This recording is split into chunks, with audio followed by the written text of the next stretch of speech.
Yeah, I think we should be fine. Good. So I'm just gonna let you hold on to that.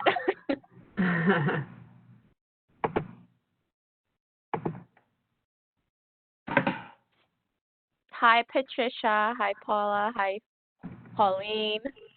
Morning, everyone. I'm gonna go ahead and just test audio right now. If you can hear me, just go ahead and type in your name in the chat box. If you don't see the chat box panel on the right side of your screen, just hover at the very bottom of your screen. You should see a circle with the chat box icon. Just click on that, and you should see a white panel appear on the right side of your screen. And then go ahead and type in maybe who you are and where you're joining us from.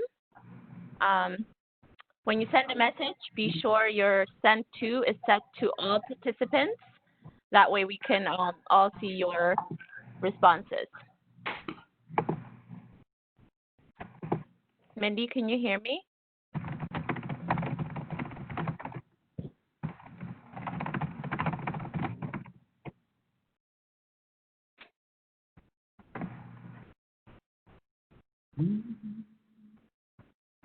Okay, great. Awesome. Hi, Mindy. I know where you're joining us from. So Mindy is my colleague, and she's joining us from China. So Wow. Nice. Yeah, it's night at her time. So really glad you can be here with us today.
So did you say you guys have another webinar this week, Connor, with me? We do. Yeah, we have one tomorrow at Okay. 10 a.m. with Janice, and that is for a different audience, for people in the community. And learning about what Connor, what time did you say? 11. Oh, I thought you said 10. I thought.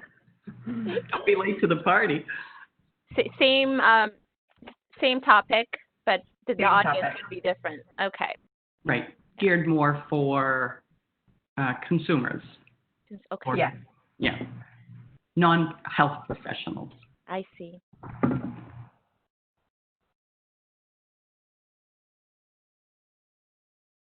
Hi, Donna. Welcome.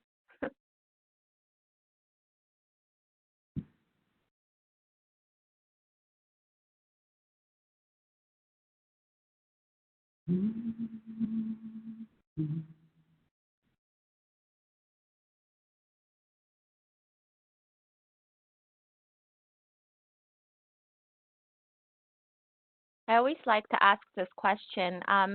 What what brought you here? So for those of you, for the 12 people who are here with us, what's one thing that interests you about this topic?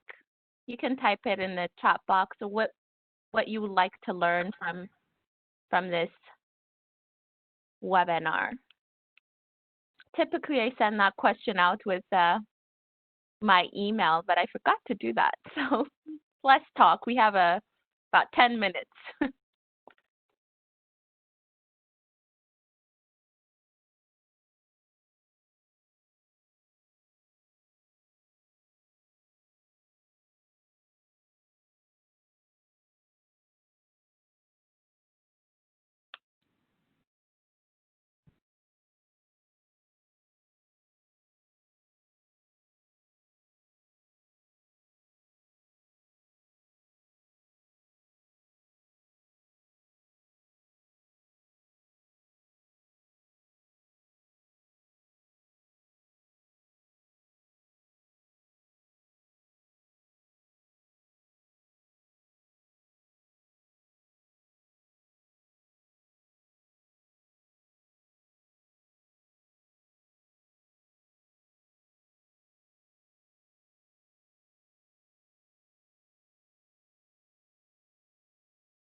That's amazing, Donna.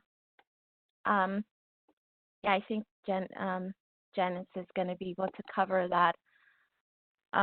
Is so you say your mom is currently in hospice.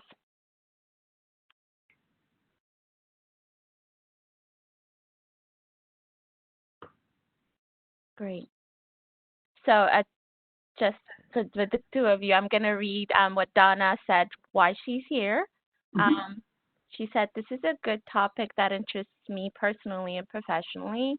My mother is in hospice now, but we have tried CBD some with her care provider team. Also, I need the information to be informed for my clients, which is a great thing. Good. As a whole. Yep.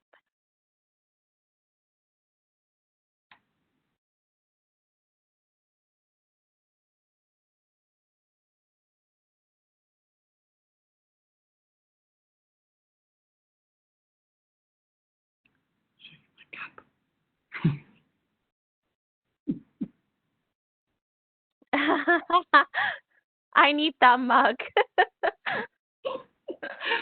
My intern gave it to me.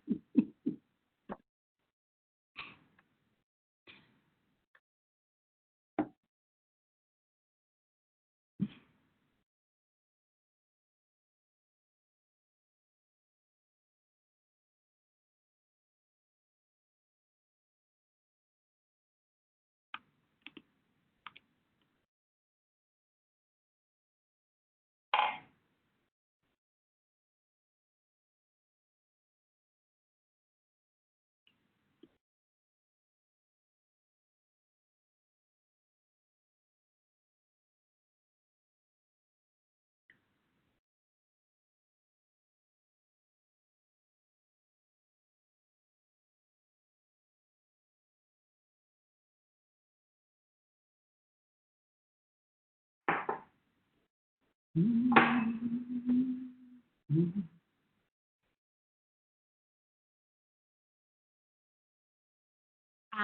a very good question, Donna. Actually, when you share a comment or a question, we would like you to share it with everyone. So be sure your drop to is set to all participants. If you need to send something private, you can send it to myself or Connor, and we'll be able to direct it to our speaker. But as a general rule of thumbs, we usually encourage everyone to send it to all participants.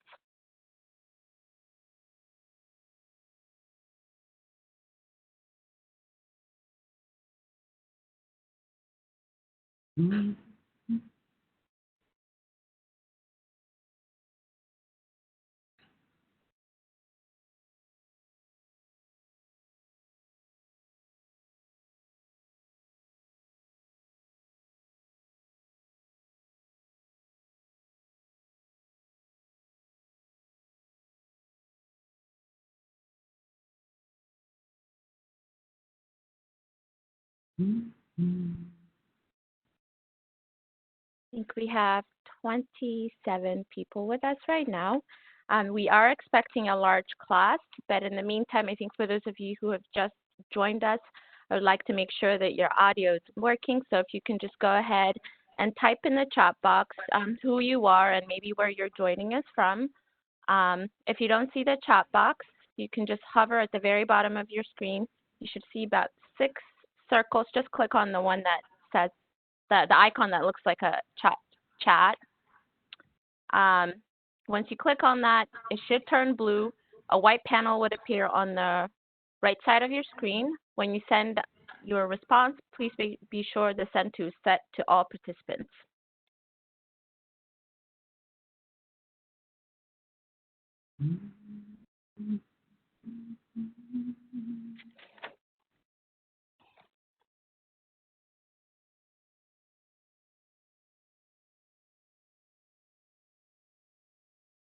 Hi, Sylvia. Good to see you again from NIH. Hi, Allison. Welcome.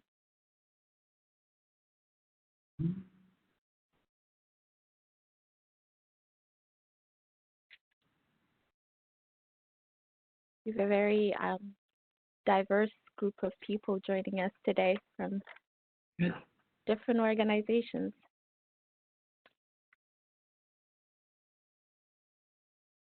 I do miss seeing our participants in person, but this is also great that we can communicate with you.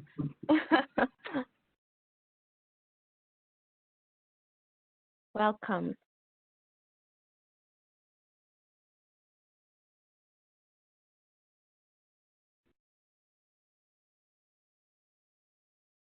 We have a lot of social workers. This is good. Very good.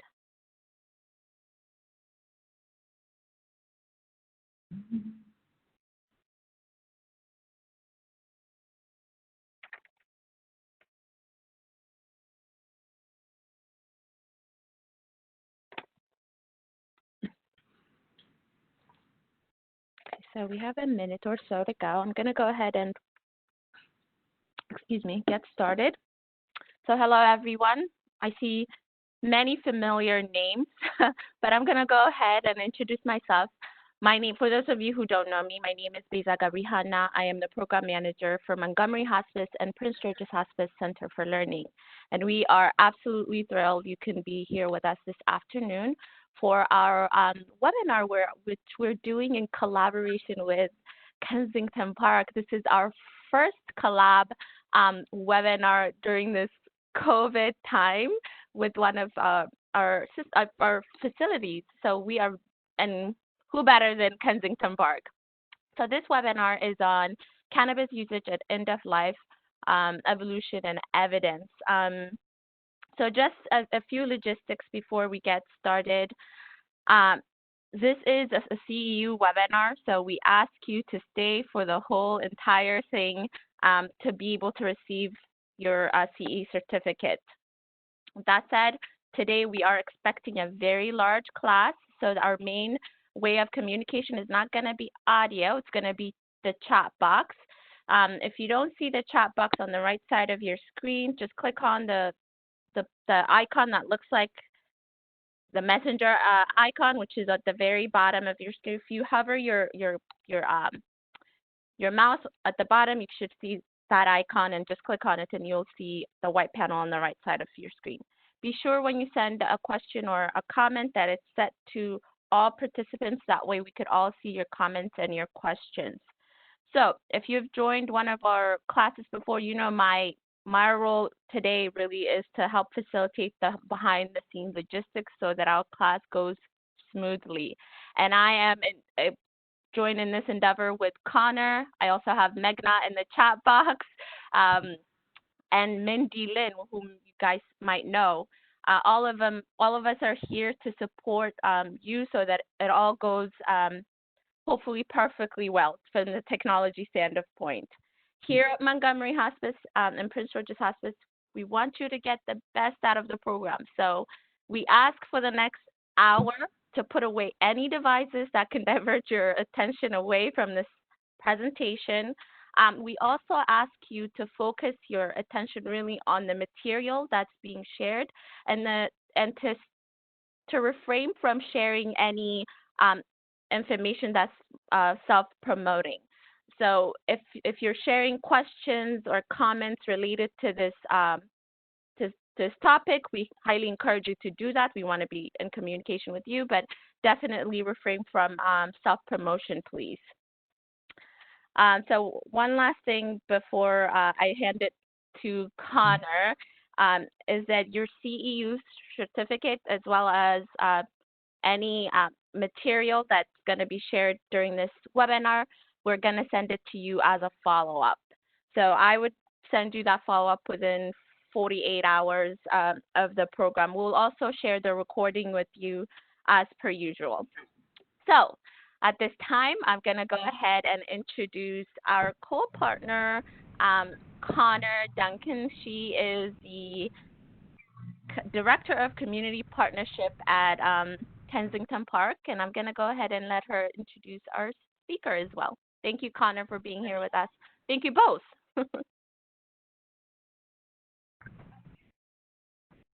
So much. Can you hear me okay? Good. So I just wanted to say hi. My name is Connor Duncan. I'm the Director of Community Partnerships here at Kensington Park. Our living community in the heart of Kensington for independent, assisted, and 3 levels of care. On behalf of Mary, Executive Director, here today, but I just want to welcome you all and thank you. I thank our speaker, Janice, and Montgomery and Prince George's Hospice Center for Learning for this wonderful opportunity today. To introduce Janice Newell-Bissick to you. She's a great friend to us here at Kensington Park. Some of you might be familiar with her already. We've used her, and she shared her expertise with us in the years past. Just a quick bio: a varied career as a cardiac rehab dietitian, nutrition software salesperson for the U.S. Senate, a nutrition consultant at a luxury hotel, food blogger, radio podcaster, and a cookbook author. Work life took an unexpected turn a few years ago. We're delighted to welcome here to talk about her new career as a trailblazer in the field of cannabis.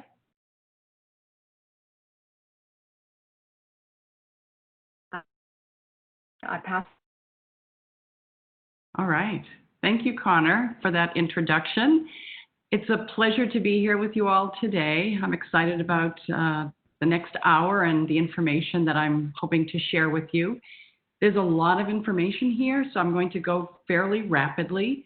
There are references on each slide, so if I say something about a study where, 38% of people found good relief using CBD and you want more information, you can always reach out to me, but you can look at the reference at the bottom of the slide.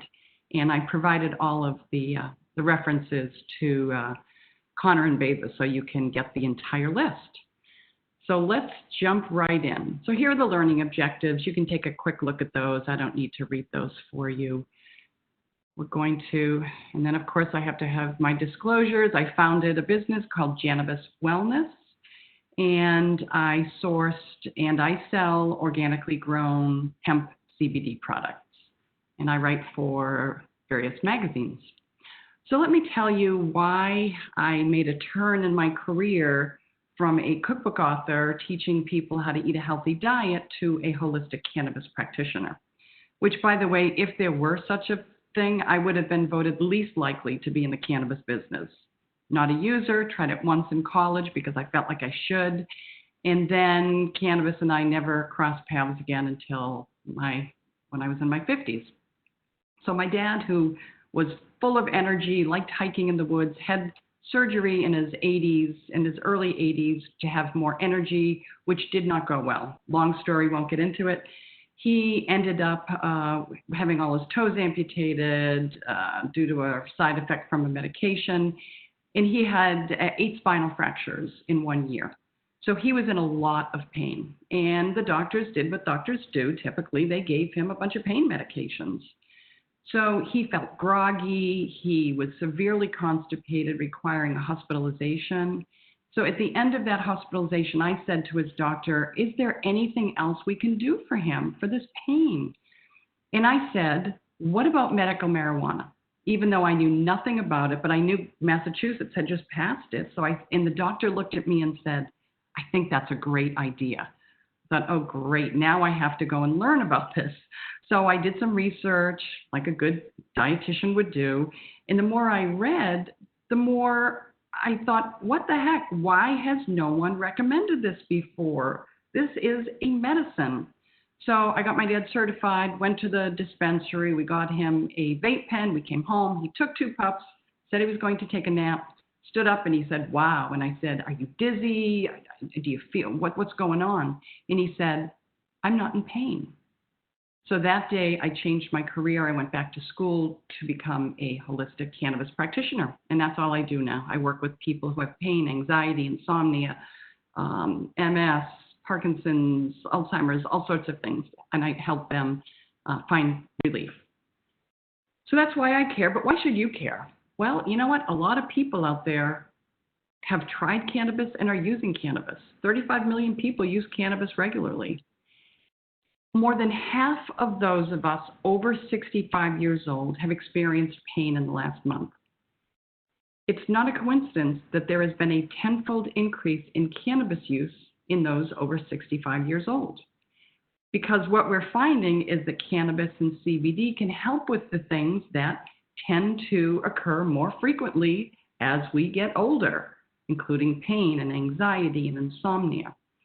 So there's a big increase in our older population of cannabis.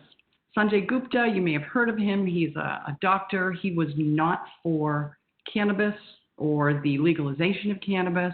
And then CNN said, we want you to do a documentary on this little girl who they say is finding relief using CBD. He did the documentary. It's online. I would highly recommend you watch it. It's called Weed. And he went, and there was a little girl, Charlotte Figge, who had intractable seizures, like 200 seizures a day. And the doctor said, we've tried everything. There's nothing we can do. Make her comfortable. And so they reached out to alternative practitioners, and they got some CBD for this little girl. And her seizures went to about 1 a week and then 1 a month. And this girl just absolutely thrived. Unfortunately, she did pass away this year. And I want to say, I don't know if it was COVID related, but anyway, that's very sad. But she just saw amazing relief using CBD. But really more importantly is that someone that you love or care for may need this medicine someday, or you might. So, okay, this is our stereotypical view of a cannabis user, or someone just sitting on a couch like Cheech and Chong, just sitting there completely stoned. But really, it's more often than not, it's your grandmother with severe dementia or pain that's using it. It's your neighbor who is trying to get off opioids. It's your niece who has severe anxiety that is using CBD or cannabis to manage that. So here's the age distribution. I think it's a little bit surprising that it's not more skewed to the younger people. And as you can see, the 65-year-olds, almost 1 in 4 of those 65 and older use cannabis, which really kind of shocked me. The reasons: relaxation. It is a neurocalming and anti-anxiety for many people. Now, we'll talk later, but if cannabis is being used that is very high in THC, that can actually induce anxiety in some people. People use it, again, for stress relief, anxiety, sleep, pain, and other medical conditions. So this is not a new medication. It has been used for centuries. In Chinese medicine, Queen Victoria used cannabis tincture for her menstrual cramps. It was all good. It was in 30% of all patent medications in the late 1800s and early 1900s. Cannabis was a part of these medications because the doctors saw what it did, how it was helpful for people. And then in the early 1900s, it's a long story, but really for political and racial reasons, cannabis was made illegal. We had 10 million Mexican immigrants coming over, and some of them smoked what they called marijuana. And at the same time, Black jazz musicians used it too because it can help promote creativity. And so there were people in government who did not like that. And so they passed this Marijuana Tax Act, which effectively shut down the supply, the legal supply of cannabis, and doctors were not able to access it. It was in the Pharmacopoeia from 1850 to 1942 with dosing instructions. And then in 1970, the war on drugs, the Nixon administration, they classified cannabis as a Schedule I substance, meaning there is no medical value and a high potential for abuse, both of which are untrue. 1997, New England Journal of Medicine called for the rescheduling, as many medical associations have done over the years. In 1999, the Institute of Medicine released a report on the medical use of cannabis, and they said it is effective for nausea, pain, anxiety, and appetite loss. Around the same time, scientists at NIH were doing research on Alzheimer's, Parkinson's, and Huntington's disease, neurodegenerative diseases, and they found that cannabinoids were the #1 compound that could help with these things. So they applied for and received a patent in 2003 for cannabinoids being neuroprotectants. So before we go further, people ask me, what's the difference between cannabis and hemp? They both come from the same mother plant, okay? It's the Cannabis sativa L plant. Hemp contains a very tiny amount of THC. THC is the compound that makes you high. It makes you stoned. It also has medical value. We'll get to that in a minute. So cannabis can contain up to 30% THC. So back in the 60s and 70s, when they were breeding cannabis, they were breeding it to be high in THC because that's what people wanted. They wanted to get high.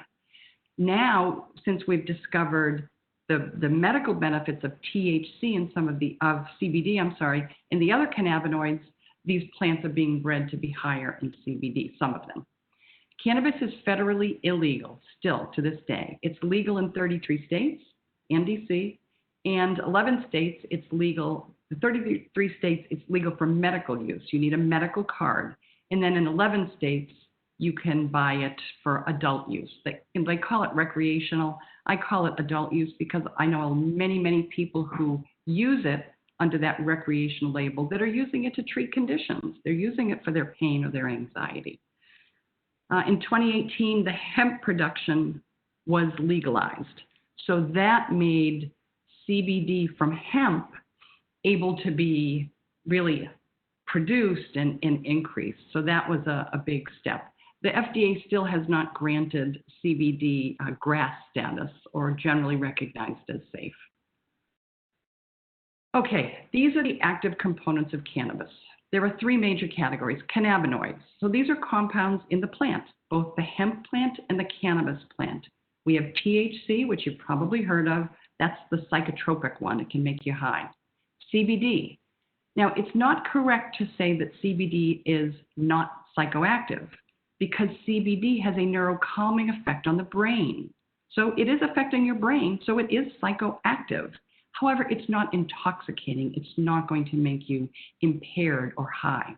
There are other cannabinoids, CBG, that's particularly good for GI issues. Then there's the acid form of THC and CBD, that's before it's heated or decarboxylated. CBN is particularly good for sleep. So there are a number of cannabinoids. There are terpenes. Terpenes are what give plants their smell. If you smell lavender, you're smelling linalool. It's very relaxing, right? If you open an orange and you get this sort of burst of this really fresh smell, that's limonene. Myrcene helps to induce calm. Myrcene is found in mangoes. So, and beta-caryophyllene, that's another terpene that's very good for pain.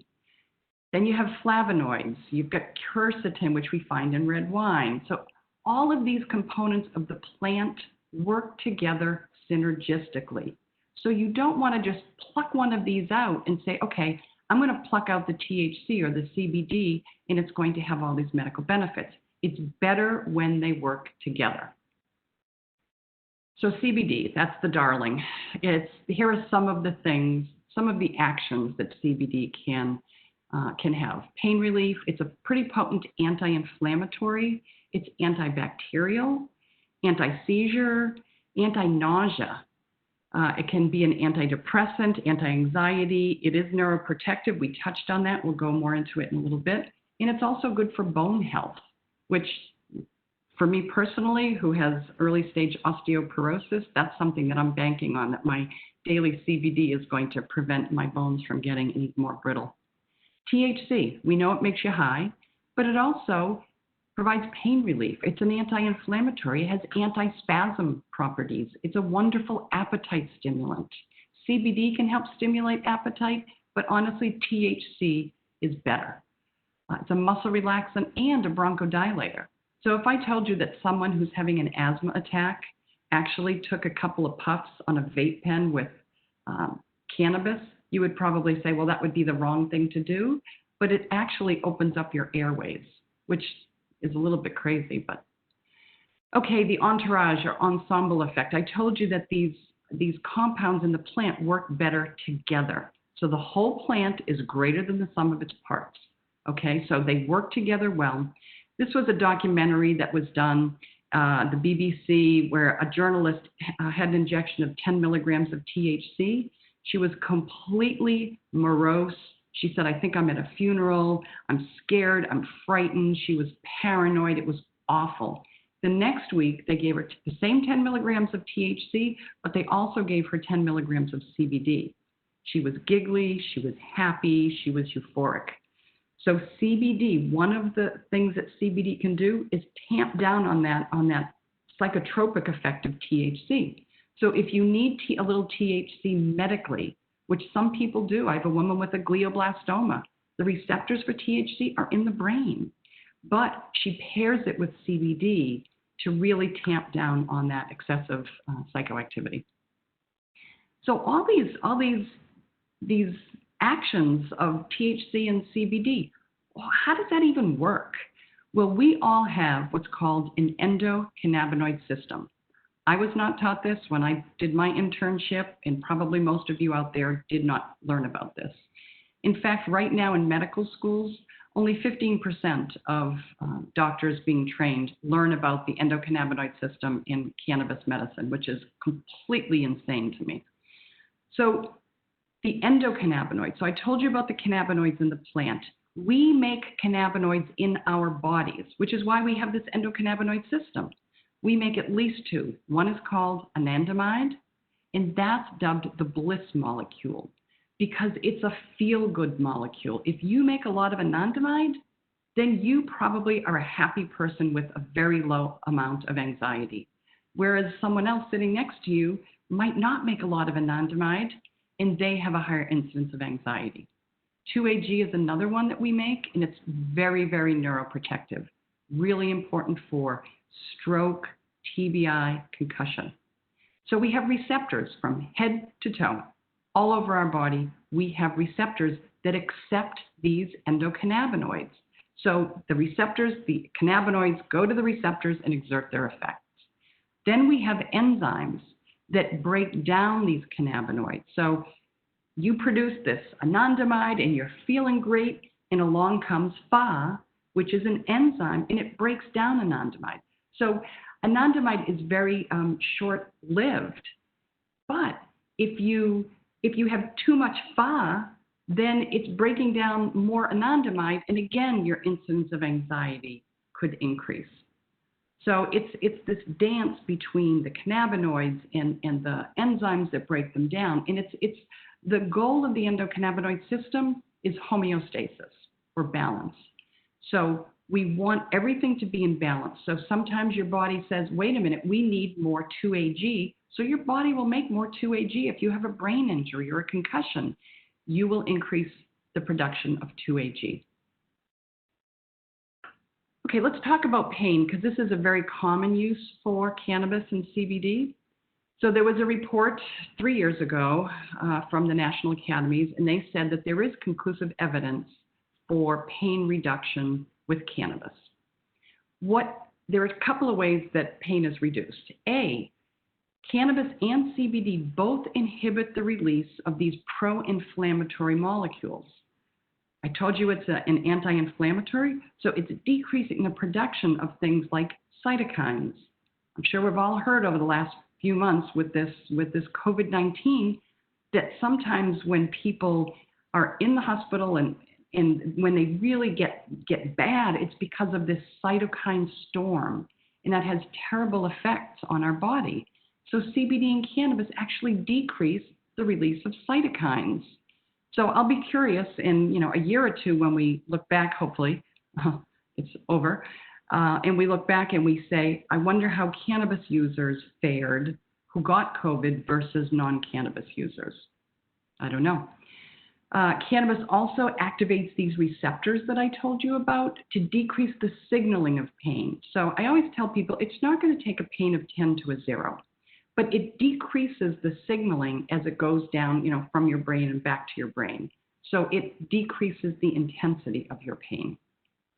CBD does not directly impact these receptors, but what it does is it inhibits Fa, which is that enzyme that breaks down anandamide. So you've got less Fa, so you have more anandamide in your system, and anandamide can activate the CB1 receptors, which decreases the pain signals.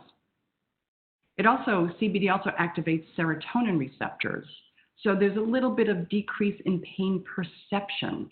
So you're still going to have pain, but you've got a little bit more of this feel-good serotonin in your system, so it's perceived a little less. Okay, cannabis versus opioids. Cannabis is not a gateway drug. It is an exit herb. It helps many people get off of opioids. A study in 2016, they gave opioid addicts cannabis, and they decreased their opioid use by 44%. If you can get pain relief using CBD or cannabis, then it makes sense that you don't have to use as many opioids. Legal marijuana states, have a 25% decrease in opioid mortality.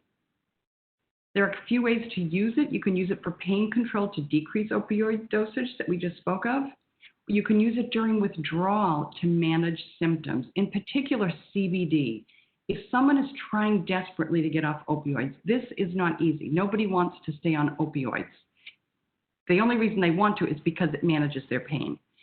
So when you're withdrawing, you have such terrible physical pain and symptoms of anxiety that it's really hard to do. So CBD can help manage those symptoms. And preventative. So instead of taking opioids in the first place, let's try CBD or cannabis and see if we can get relief for people before turning to opioids. Okay, CBD and cannabis and mental health. CBD, there was just a recent study that CBD can actually reduce fear and drug memory processes. So for PTSD and phobias and addiction, it disrupts that memory process, which is really exciting research to me right now. It's good for anxiety and depression. Again, CBD increases anandamide. It also increases serotonin and GABA, which is an inhibitory neurotransmitter. So GABA actually decreases that cortisol stress hormone. The other thing that GABA does is if you have a brain injury, your body releases a lot of glutamate in your brain, and that can cause damage to your brain. So GABA and glutamate sort of they work together. So if you've got all this glutamate and you get an increase in GABA by taking CBD, the GABA can bring down the glutamate. And that's one reason that you can have less brain damage from a TBI or even a stroke. So hippocampal neurogenesis. People with depression and anxiety often have underdeveloped hippocampus, which this is all new to me, but there's some research coming out that says that CBD can actually promote hippocampal neurogenesis. So that might be another way that it helps to decrease anxiety and depression. There's also synergy with SSRIs with CBD. Sleep issues. Okay, there are a lot of different causes of sleep issues. So when I work with people, I don't just say, here, take some CBD, it'll help you sleep, even though it might. But I look at the reasons for it. Is it pain or anxiety? And there are certain things that CBD or cannabis can help with. Increased urination. So 33 million people have overactive bladder, and there are cannabinoid receptors in our bladder. They did a study with MS patients, and they found that given cannabis, they had a decreased incidence of incontinence. So there is some potential there for increased, for incontinence and increased urination. CBD is good for sleep. CBN, I mentioned, that's a cannabinoid that's particularly good for sleep. Myrcene and linalool, terpenes, can be very helpful for sleep. And then there are other things that I talk to people about, the deep breathing, white noise machine, and other things. Valerian, I just talked to someone today about a valerian tincture. Okay, appetite. So we've all heard of the munchies. When people smoke weed, they get the munchies and they want to eat a bag of Doritos. Well, that's actually a good thing in our populations, many of them. We want people to have an appetite. We want them to have enjoyment of their food. I know that my dad, at the end of his life, he said, I'm just not hungry. I can't eat. I'm full. So what THC in particular does is it increases the release of ghrelin, which is a hormone that increases appetite. It also, this POMC, these are neurons in the hypothalamus that tell us when we're full. THC can blunt that. So instead of saying we're full, it says, hey, we're still hungry. So that's another way that THC can help with appetite loss. The hippocampus, the olfactory bulb, pleasure, and increased sensitivity to smells and tastes. CBD can actually help with that. And then just less anxiety and pain can help to increase appetite in some people. So cannabis was used for GI issues hundreds and hundreds of years ago. And now we know some of the reasons why. I mentioned that it can decrease inflammation. It can reduce hypermotility in the gut. It has antibacterial action. So people who have inflammatory bowel disease tend to have more bacterial infections in their gut. So CBD can help with that. It stimulates cells in the GI lining, turns them over faster to keep them healthier. And then the calming of the anxiety, which, the gut-brain connection, if we can calm anxiety, it can be helpful for a lot of gut issues. And there's some research that CBD can decrease GERD as well, reflux. Okay, skin conditions. They did a study with clients with atopic dermatitis, and they found a 60% improvement. I can tell you that I have seen that. People have come to me who have hives. They have even mosquito bites. People put CBD salve on there. And I had someone visiting, and she said, I always get these huge welts from mosquitoes. She put a little bit of the salve on there, and the welt was gone in about 4 minutes. It was crazy. Also, people are using CBD for acne. because it reduces oil production and decreases inflammation, and both of those are contributing factors for acne sufferers. Bones, I mentioned that I'm excited about the bones. So the CB1 receptors can decrease bone loss. They did a study, it was a rat study, but they had a bunch of rats that had broken femurs. Half of them got CBD and half did not. The rats who got the CBD, their bones healed twice as fast, and they were stronger after they healed. So I'm looking forward to more research, human research on osteoporosis and broken bones. Alzheimer's. We've talked about how CBD is a neuroprotectant. So CBD can protect that myelin insulation of our nerve fibers. And that's important. As we get older, this insulation gets not so good. THC can also decrease these beta amyloids, the plaques that develop in people with Alzheimer's. It's also, CBD in particular, is a vasorelaxant. So what happens is it opens up your blood vessels so you get more blood for your heart and your brain. So if you have a stroke, if you can get CBD on board quickly, it can increase the blood flow and it can decrease the long-term damage. This was a recent study. You can look at the reference below, but they worked with Alzheimer's patients and they were given a small dose of THC and they gained weight, and there was a 65% decrease in agitation. And having a family member with Alzheimer's, the agitation is it's just so hard to watch. Someone who was just so kind and gentle and then sort of striking out. So that's something that I'm excited about as well. So stroke, this is what we talked about, the brain injury. So when you have a brain injury, there's vasoconstriction, and I told you about the glutamate and the cytokines that are released. So this 2-AG, this endocannabinoid that we make, can disrupt that process, that pathway, and 2-AG can be increased by taking CBD. So CBD increases anandamide and 2-AG production. Diabetes, good research here. The endocannabinoid system is definitely involved in the lipid and glucose metabolism. They had mice that they injected the gene for diabetes, and they gave half of them CBD, and only 30% of those mice developed diabetes, whereas 86% of the mice who didn't get the CBD developed diabetes. It also decreased the cytokine release significantly.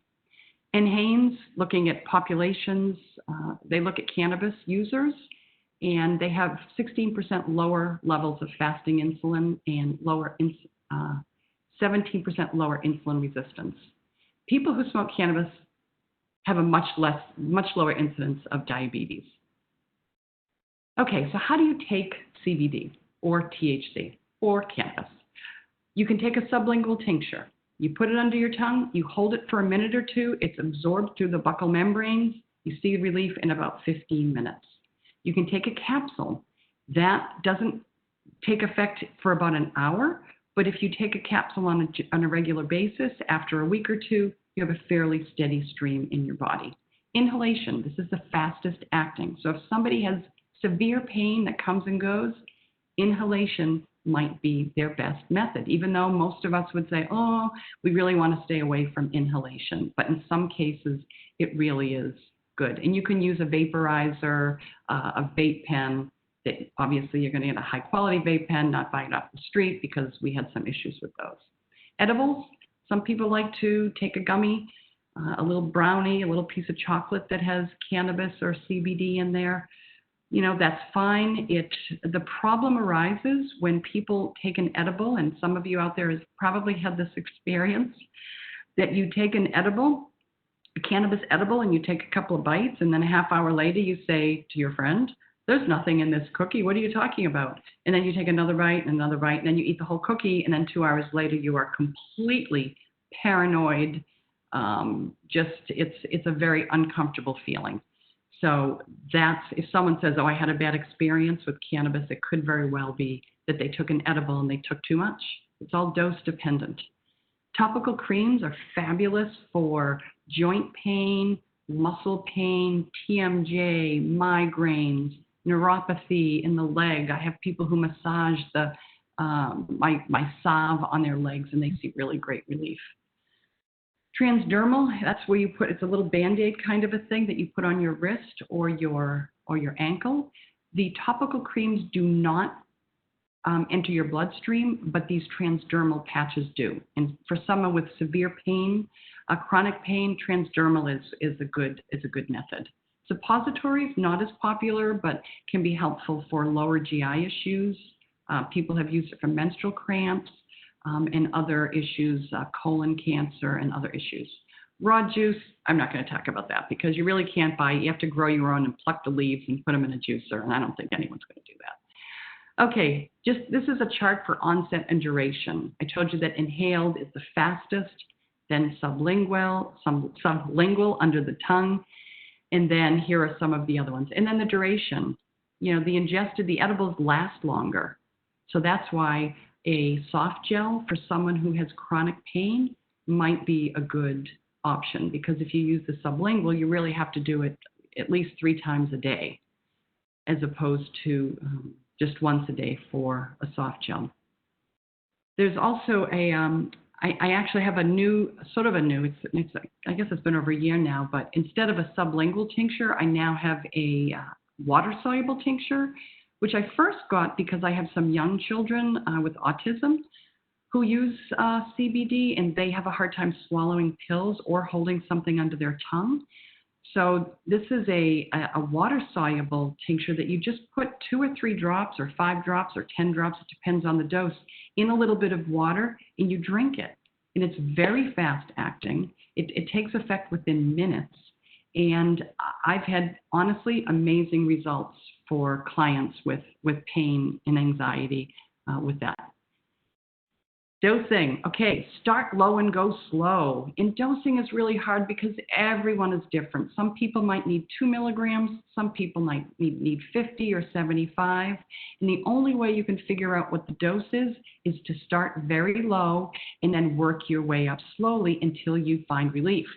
So I'll often do that. I'll start people on maybe 4 or 5 milligrams. And then I say, okay, but then we're going to go to 7, then we're going to go to 8, then we're going to go to 10 and 12, and then we'll find your dose. It can take a couple of weeks to see an effect. People who use THC, who use actual cannabis, you do develop a tolerance for THC. So if 5 milligrams gave you pain relief today, in 6 months, you probably worked your way up to 10. The only way to sort of stop that is to take a break. You take a 1-week break from any cannabis, and then when you go back, the 5 milligrams will give you that relief, the same relief. CBD, you do not develop a tolerance for, which is great.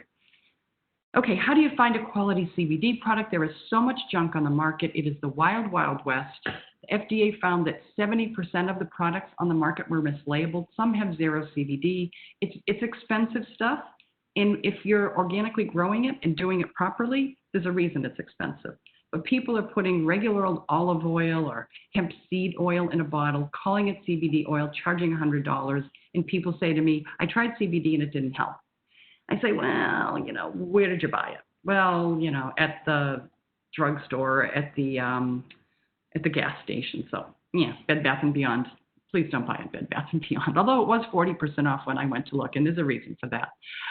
So what you want to look for, independent lab testing to prove that what they say on the label is actually in the product. You don't want pesticides and solvents. It's really cheap to extract cannabinoids using hexane and butane. I'm not interested in anything that's extracted that way. You want full or broad spectrum. So the products that I have are broad spectrum, which means it has all the terpenes, all the cannabinoids that work synergistically. My products don't have THC. If you wanted THC in your CBD, then you need to get a full spectrum product because that means it has all the cannabinoids, including THC. I personally like organically grown, and I like stuff grown in the USA. Okay, downside of cannabis use. Hi, Janice. We have a question. Okay, great. Just wanted to interrupt here. Sure. So we have a question here from Dixie who asks, fascinating benefits of CBD. What are the political, give me a second. What are the political, economical challenges in advancing its general conventional use in healthcare? How Okay. can clinicians who witness benefits become advocates on a large scale? Good question. I'm getting to some of that in the next slides, but let's see. How do we become advocates? We have to speak up. It's like a lot of things right now going on. We have to, there's this stigma and people say, oh, it's bad, it's this. We have to speak up, especially as anyone who is a healthcare professional. Vote. Yes, vote for someone who believes in legalizing cannabis. It has to be legalized on a federal level for us to start doing really good research. Israel does amazing research on cannabis with autism and with cancer and with all sorts of things. Until it's federally illegal, we're not going to be able to do that level of research because all the federally funded universities are saying, hey, we're not taking that risk that we're going to lose our funding because we're going to be testing, doing research on cannabis. So it's really important to advocate, to reach out to your legislators and say, listen, come on, enough of this. And honestly, the illegal drug market is causing so many problems. I mean, don't get me going on the injustices, but we've imprisoned so many people of color for possession of cannabis. That's a whole other 1 hour talk, which I'm not going there, but it's frankly despicable. And that's why some people want to keep cannabis illegal. That is exactly why, because they can imprison people and they can fill up these for-profit prisons. Okay, I'm not going to go down that road because I'll start ranting. All right, I'm going to run through this and then we'll get to more questions. Okay, the downside: short-term cannabis.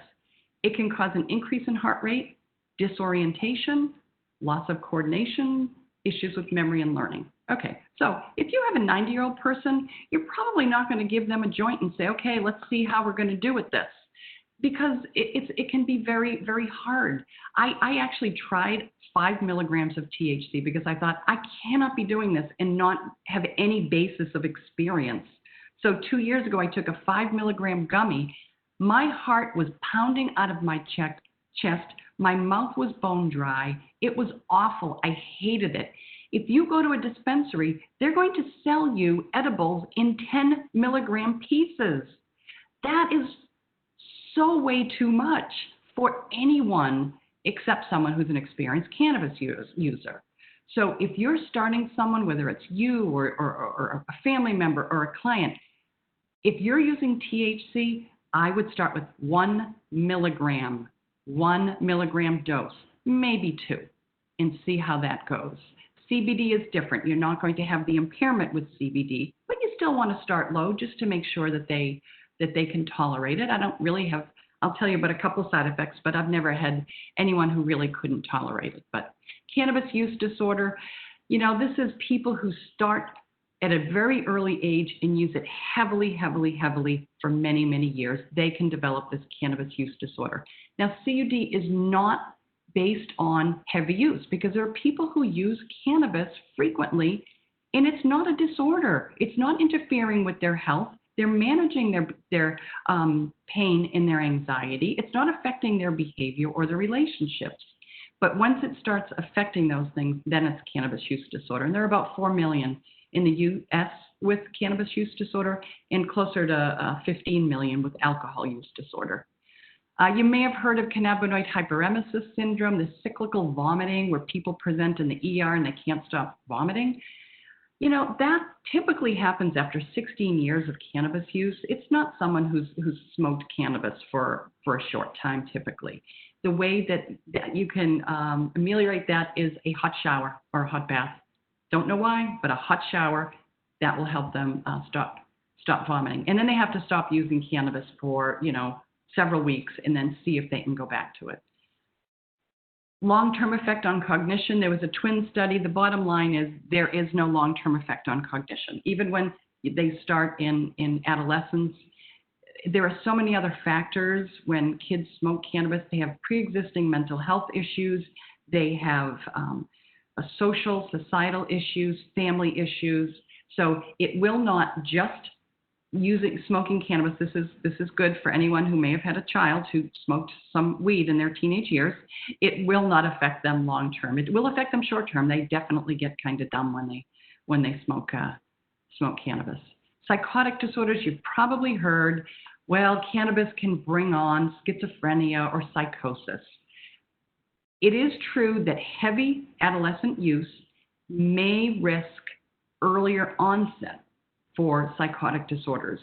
That doesn't mean it's causing it, okay? So correlation does not equal causation, but it could cause an earlier onset. So basically, we really don't want adolescents using cannabis. So, an occasional use honestly, personally now, knowing what I know now, I would say that's better than someone who gets into alcohol heavily in adolescence. So, but someone who has a history of mental illness or schizophrenia or psychosis, a family history, you'd want to definitely be sure that this is not something that they turn to, which of course they do turn to it because they're self-medicating. Okay, drug interactions. This is important. So CBD and cannabis, when you ingest it, so when you take a soft gel or an edible, it might increase the effect of some drugs because when you ingest it, it goes through the GI tract, it's absorbed, it goes to your liver. The liver is where your drugs are processed. So let's say that you take Coumadin and CBD, both at the exact same time. They could go down through your gut, absorb, go to the liver, and all of a sudden the enzyme, CYP450, says, okay, I got to break you both down. Wait a minute, there's not enough of me, I can't break it. So it could be that you're going to have too much Coumadin in your blood or too little. We don't want that for Coumadin or warfarin or any of these drugs that have a narrow therapeutic window. So you probably, if I have clients who are on Coumadin, I say, we're not going to do the soft gels, okay? We're going to do a tincture because those are absorbed directly into the blood and they avoid the first pass metabolism in the liver, okay? So those are things.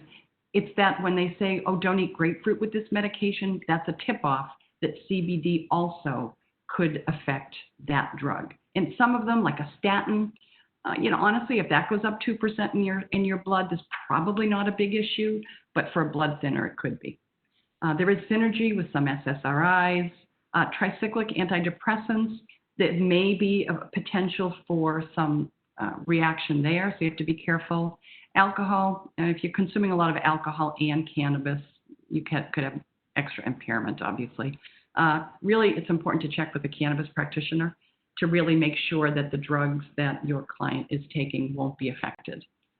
Side effects, most common, vivid dreams. People say, man, I remember my dreams much more when I take CBD.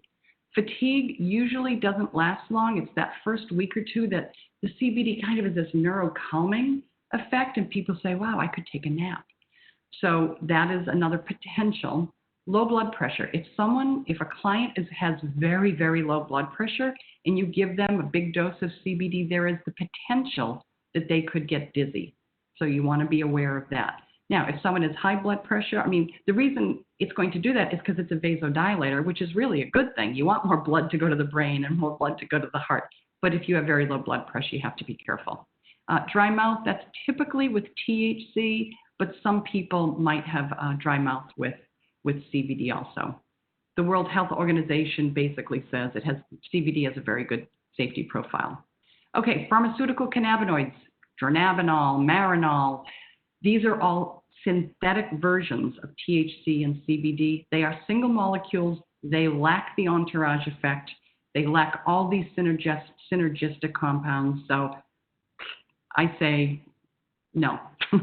And I know why doctors use them because it's easy and it's standardized and they feel much better with that. And they're like, oh, but you really don't know if this CBD product is good or this or, and I get that, but honestly, we have to move past that and we need to make it legal.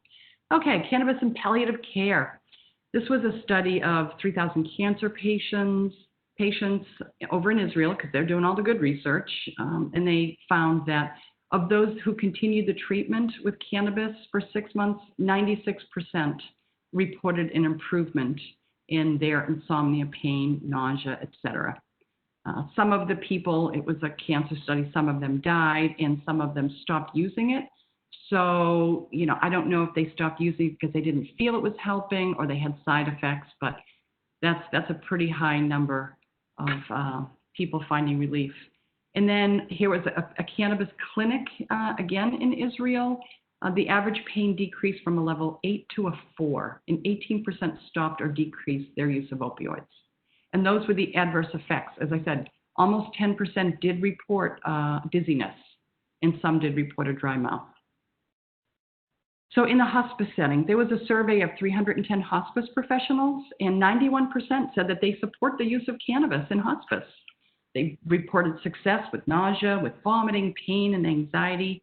However, they only discussed cannabis if they were asked by the patient or family. Much like my dad's doctor never said to me, you know what, Janice, maybe you should try cannabis for your dad. And I so wish he had done that. It's very much like that. So they 91% say, yeah, I've had really great results, but we're not mentioning it to our clients. And, that's because legal status, the whole stigma, what will the family think? Well, maybe they're waiting for you to say something. Or maybe they're already using it and not telling you because they think you're going to judge them. So I really feel strongly that we should be really proponents of this in the hospice setting. Okay, I have a couple of, I'm going to skip through these. These are some case studies of people I've worked with who've seen great results with CBD, but we don't really have time. The Parkinson's, his practitioner said that his gait was much improved, his tremors were improved. Okay, so why don't more doctors recommend cannabis or CBD? 4 out of 5, 80% approve of it, 90% don't feel confident, and med schools aren't teaching it. So what about us? What about dietitians, nurses, social workers, PAs? Why don't we recommend it? So in the perfect world, we are all open to suggesting CBD or cannabis for health and wellness. Everybody has access to affordable, high-quality CBD products and cannabis products. And that's hard because it's not really terribly affordable for most people. You can get reimbursed if you're on a pharmaceutical medication. You can pay a $10 copay. I mean, my dad was on a medication that was $5,800 a month. His copay was $1,200 a month. The CBD is probably, between $60 and $100 a month, maybe even a little bit less depending on what you're using. But it's going to be probably $1 or $2 a day to use CBD or cannabis. I wish that CBD and cannabis were the first option to treat all sorts of issues. And I really, in a perfect world, nobody experiences unnecessary pain and suffering at the end of their life. And I know I'm preaching to the choir here, but, having seen this, and I just think that we have a way that we can decrease anxiety and pain in a way that's not going to just keep giving them morphine, which just makes them, it'll decrease the pain, but it's also decreasing their experience. Okay, that is the end, and I wanted to leave time for questions, and I think we have about 10 minutes or so for questions, so bring it on. All right. We actually do have a few questions here. Thank you. That was a really good presentation. I was taking notes viciously. I'm always learning something new. So we have a question from Amy from Riderwood, who asks, she's curious about National Associations for Social Workers' position on this topic and further study for Alzheimer's population pain management in lupus patients. Okay. I do not know what the social workers, what their position is. I do know that I have a friend who is a social worker and was using cannabis medicinally and reached out and said, is this okay? And they said, absolutely. That's not an official statement. Mm-hmm. So I don't know if they have an official statement on that. And then there was, I'm sorry, and then she asks also about further studies for Alzheimer's population pain management and in lupus patients as well. Right. Lupus and autoimmune diseases in particular, CBD is a immunosuppressant, so it can decrease that when your immune system goes a little haywire with autoimmune diseases and sort of attacks itself, CBD is definitely used to for a lot of. And I think if you go to my website, I have probably 200 plus articles, scientific articles on there. So go to Cannabis Wellness and then go to resources, and it's all categorized. So if you're interested in pain, I think I have 20 references on pain, and then you go to autoimmune diseases, and so you can check out the research there. Let's see. Any other questions? I think we have a comment here. So Dixie also asks about, are there associations with Alzheimer's, autism, Parkinson's, etc., and then also lobbying from state and federal level of law. Mhm. So if you can talk about it, maybe if there's any efforts that are being done in the state and federal level lobbying for maybe the legalization of it. Oh, absolutely. I mean, there are people out there. There are people who've been doing this for decades. I mean, I'm new to the game here. I'm just a dietitian who sort of jumped on the bandwagon late. So I'm an advocate, but NORML, NORML, it's the National Organization for the Reform of Marijuana Laws, I think. They're doing fabulous work trying to get cannabis legalized. But even at the state level, if your state does not have legal cannabis, gosh, that's just awful. But you can reach out to your elected officials and say, come on. I mean, I spoke at a public hearing. They wanted to bring a medical dispensary to my town, and I went there to say yes. And people were like, no, we don't want to bring those people into. I said, have you ever been to a medical dispensary? These places look more like an Apple store. I mean, they're beautiful, and you can go there and get educated and get medicine. People aren't like stumbling onto the sidewalk when they leave these places. They're more likely to be in wheelchairs or have a cane. And then, some people say, well, I went to an opening of this dispensary that we did actually get, and I went with a fellow dietitian, and she looked around and she said, these people don't look like they need cannabis. They don't look like cannabis users. Like, what do you think cannabis users look like? These are people. These are just regular, normal people. These are doctors, lawyers, nurses, dietitians, bus drivers. We're all, I mean, everyone. And you can't tell if someone has, as obviously you guys all know, if someone has a mental illness or, a challenge, or you don't know if someone has fibromyalgia. There are so many reasons that people use this to find relief. I was giving a talk, and a dietitian called me the day before and said, I have Crohn's disease. I've been on every medication for Crohn's disease. Cannabis is the first thing that has helped me. And I said, oh, great, you're a dietitian. Can I text? It was at the Mass Academy meeting. I said, can I tell this story? She said, I'd rather you not, because my colleagues are going to be there, and they don't know that I use cannabis. I mean, how sad is that we can't even share that we're using a medicine because of the stigma?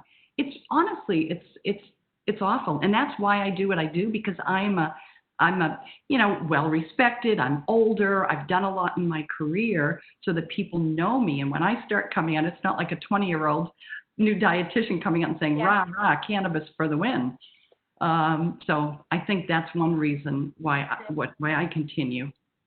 And I think advocacy is key in this arena, definite awareness advocacy, and we have to do a lot of education, especially because it's not legalized on the federal level, but I mean, as you've said, more than half our states have legalized it, so it's definitely a tricky situation, especially when the efficacy of it is kind of proven with some of the science part. And I think when we did this presentation with one of our physicians last year, something that he mentioned is definitely useful, and we as Montgomery Hospice have utilized it with patients for pain management.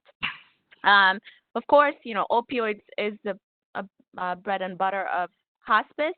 We also use it very like cannabis. Definitely, we start low and dose up, right? So right. Titrate up is what right. we call it. So, but in conjunction, it does help with nausea. I think he was also mentioned with cancer patients with appetite stimulation. So definitely something that we use in our field as well. Right. I think there was a question before I wrap it up. I do want to get to this question. It was about is there dosing standardization? I mean, yeah, I think when you talked about dose dependent, is there a standardization Well, that's out there? not really, not really. I have dosing guidelines on my website, but I work with people individually because I had a woman that I counsel actually over the weekend who said, I'm so sensitive to any medication. And normally I would say start with, 4 or 5 drops. I told her to start with just 1 or 2 drops for a few days just to see how she feels and then slowly work your way up. So like I said, some people need 2 or 3 milligrams, some people need 50 milligrams.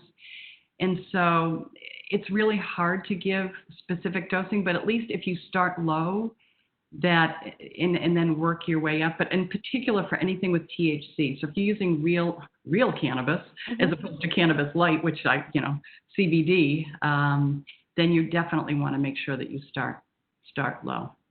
And I'm so happy because you guys are really you're guys are really rocking it. There are so many hospice organizations that are not open to this. So I think you guys are right out there. Just like Kensington Park, you guys are both just. I'm so impressed with what you all are doing. And in working with Kensington, I've offered them a 20% discount on all of my CBD products. So they said it was okay to share that with people on this webinar. If anyone wants to try something, you just have to write KP in the promo box, and so I wanted to share that. And I'll be sure to include that information in our follow-up so everyone that has tuned in can get that information. I do want to sincerely thank you right now before we go. Thank you for your time. This was very valuable, definitely. And I can't thank Connor enough and Kensington enough for this partnership. This was an excellent program, and I hope our audience also thought the same. My colleague right now is sharing a link to an evaluation form. If you need a social work CEU, I highly encourage you to complete this. It is necessary for us to issue those certificates. But also, just anyone, all of you, we really need you to, it takes less than a minute. It helps us improve our programs. This program is actually going to count towards our certificate in in-depth life care program. Many of you here are candidates. It would count as an elective. If you're not familiar with our certificate in in-depth life care program, I'm going to include information on it, about it in my follow-up, but it is a 10-course certification program that we started in 2017. We're going to be graduating our second cohort of professionals this year. Signing up for it, it is completely and very simple.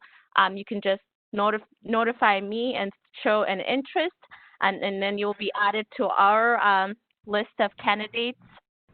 And we currently have over 300 professionals who are pursuing that program. So really happy that to share that with you.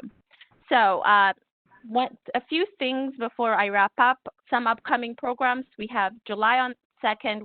We are having Fast Track to Montgomery Hospice Certificate in In-Depth Life. That is a program that combines 2 of our mandatory programs into one. I think we still have about 10 seats available. If you're interested in signing up for it, I'll send out information about it. July 9th, we have Self-Care for African American Perspective, Maintaining Sanity. And then on July 15th, we have Advanced Care Planning from the African American perspective, and that's part of a series on cultural competency and awareness in advanced care planning training that we're doing. I am now going to turn it to Connor and have her share some of upcoming programs that they might have from Kensington Park. Thank you. I just want to say thank you to everybody who came today. Thank you to Janice and Beza for a great presentation. We are having next Wednesday, actually on the 9th, we're having a frontline conversation with Mary Mallor, Executive Director, just about what's going on at Kensington Park, how we're keeping your clients safe. So any questions, sort of like an informal Q&A, bring your coffee and your questions, and we're happy to chat with you that way. So I'll be sending out an email later today with more information about that. But I just want to say thank you to everybody on behalf of Kensington Park. Thank you, everyone. I'm going to just go ahead and sign off now. Bye. Thanks. Thank you. Thanks, Janice.